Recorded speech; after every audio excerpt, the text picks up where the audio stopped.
Thank you, Brother Wise, and welcome to Minister Mind Trust. Here's what's on my mind. I want to talk to you about the importance of Christians understanding and responding to the current conflict of historical, religious, political, cultural, and social views that are being debated in our society today. In 1 Chronicles chapter 12, verse 32, there is a reference to the children of Issachar, which were men that had understanding of the times to know what Israel ought to do. There's a great need for this kind of Christian today, people of God who understand what is going on in our society and what our role as Christians should be.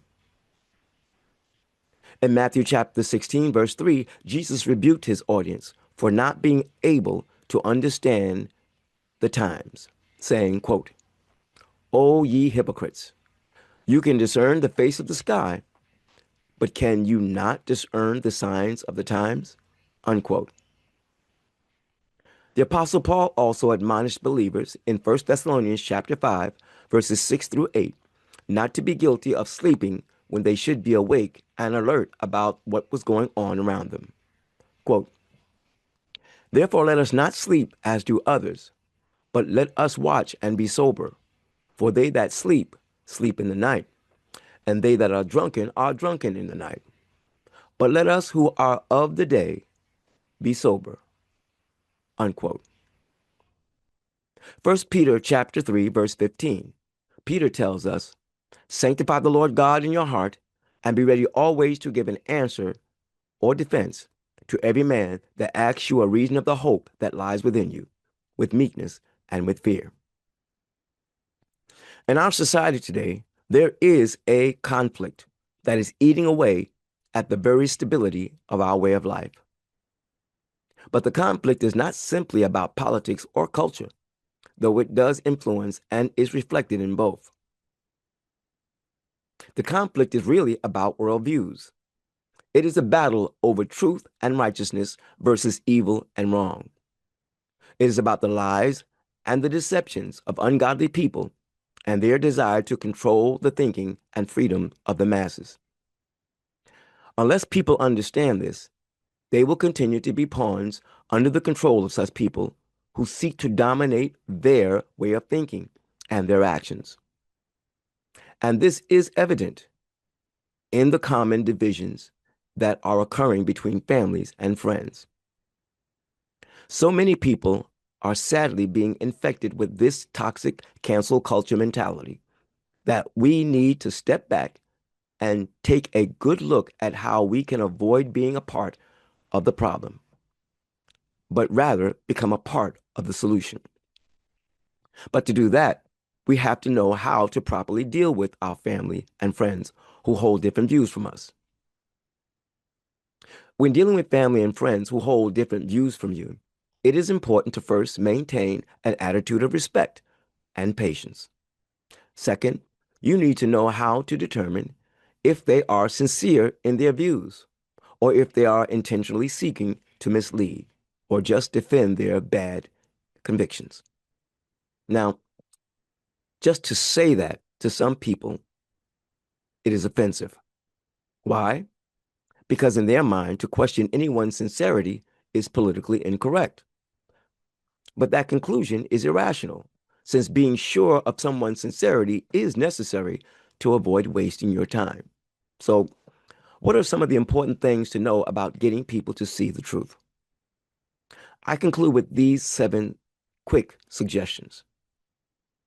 What we must do first is, number 1, make sure that you have done your own homework, that you have sufficiently researched the matter by using reliable sources to make your determination, and that you are actually understanding what you are talking about.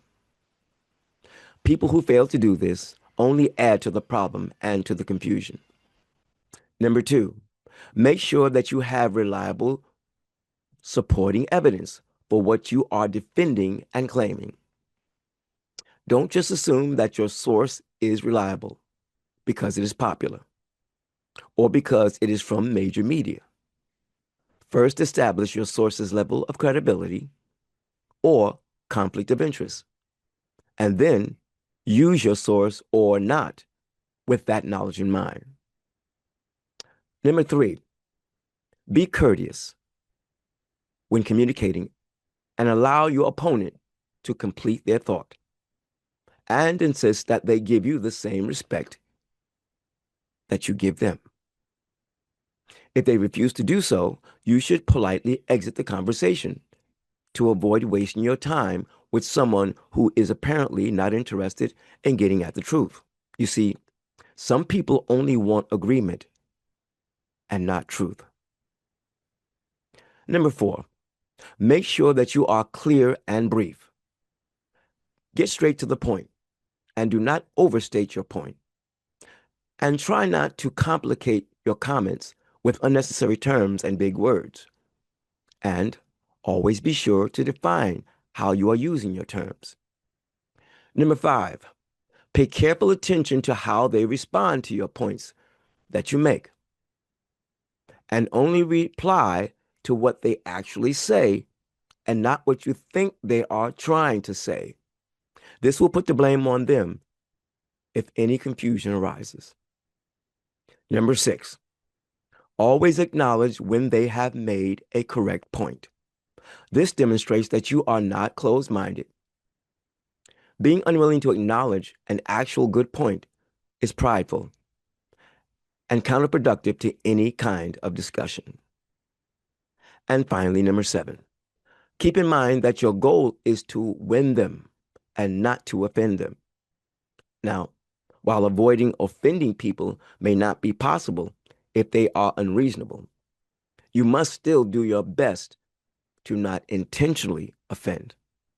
But you're not responsible for their irrational thinking. I hope this was helpful. Thanks for listening to Minister of Mind Trust. I'm Danzel Monk Sr., and that's what's on my mind.